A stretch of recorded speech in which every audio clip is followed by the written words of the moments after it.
Welcome future leaders to the third part of our 4-part video series. My name is Benjamin Selby-Hele and I'm a leadership through lifestyle coach at I Choose Awesome. Now, how did we go with our second instalment? We were able to organise some meetings with our managers and really start to put ourselves on that radar. Now, ensure you do that and continue to work on those principles that we spoke about in the second video, because they're really, really important in helping you develop and fast track that development. Alright, the third video today, it's all about setting effective personal ambitions and the interplay of those ambitions with your leadership aspirations. Where do they sit and how do they give you added additional motivation? So by the end of today's video, you'll have set 5 clear personal ambitions that will serve you as inspiration and focus through as you embark on this leadership journey. It's really important to have that crystal clear focus. Now, if we don't set these personal ambitions, what happens? Well, you don't have focus, for one thing, and you lack inspiration and motivation, and chances are you'll buckle when things start to get tough. The end result is you start to wander aimlessly, which is what a lot of people already out there are doing. On the flip side of that, you apply everything that I say, and the positive effects are in abundance. You've got unwavering focus and passion for what it is you're working towards.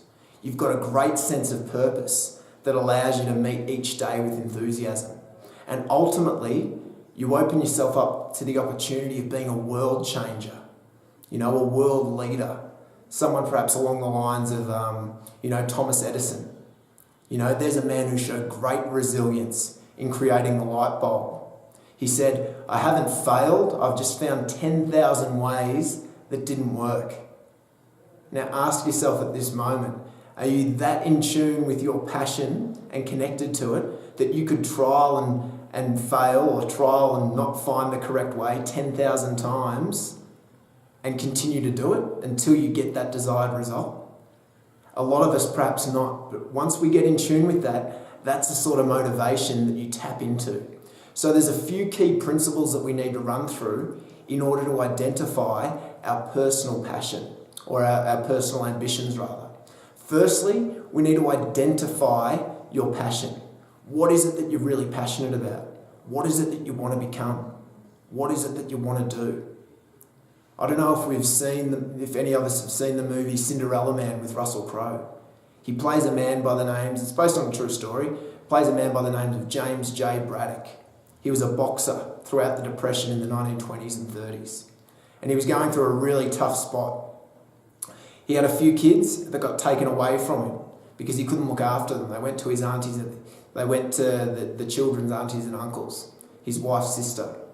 And he was so embarrassed by this. He used to be a boxer, but he'd banged up his hand and was doing labouring work, but it wasn't paying very well and he just got let off. An opportunity presents itself where he can step up to a fight. So he jumps at it. He knows what he needs to do. He's so focused on his passion. It's his family. It's survival. He needs to win in order for them to go on, in order for them to be fed. So what he does is he ends up winning the fight. It's absolutely phenomenal. But there's a man that could identify his passion and knew what he was working towards. And he wasn't going to stop until he got there. So we need to identify our passion first. Secondly, we can look to our past to identify this passion. It's one thing saying look for your passion, but it's another thing entirely actually finding it and understanding what it is. So we can look to our past. What is it that you've done throughout the course of your life up until this date that's recurring? Is there a recurring theme of something that you enjoy? I know for me, I did a similar thing. I came to a juncture. I finished university after not really being all that into the course that I did. I did design, and I wasn't sure what I wanted to do. So I looked into my past and I realised that physical activity and exercise was always there. I always had a passion for being healthy and learning more about that. So I decided to do my personal training certificate. Needless to say, I worked on cruise ships, I ran a personal training studio for 5 or 6 years and then got into leadership and development, which is all underlining and underpinning itself. So take a moment to look back over your life to date and think about the things you've always done that have never been an effort that you've enjoyed doing. Because more often than not, they're the gold nuggets, they're your passion. Our third principle, if you can't find your passion in your past, look to your future. This helps with setting those ambitions. What is it that you want to achieve in the future? What is it that immediately comes to mind? So I want us to partake in a little bit of an exercise at this moment. Just close your eyes. It's only going to take about a minute. Clear the canvas. Make it a blank canvas. So you can't see anything at the moment. And now paint the picture. Where do you see yourself in 5 years' time? Where are you? Engage the senses. What are you doing? Who are you with? Ask the big W questions. Who, what, where, and when. Secondly, engage those senses. What do you see? What are the visuals? What can you feel? You're on a beach, can you feel the sand between your toes?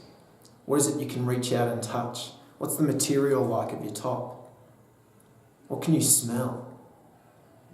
What can you taste? Engage those senses and paint a vivid picture. Paint it so it feels as if you can reach out and touch it. Now I'm sure we're developing a little bit of a picture. You can open your eyes now, but chances are the things that you see for yourself there, they're the things that you're passionate about. You're probably seeing your family in that picture. You might want to be financially free. You might be on a beautiful remote island. Any of those things can be identified as your passion. It's up to you to sift through that. And that leads us to that fourth principle.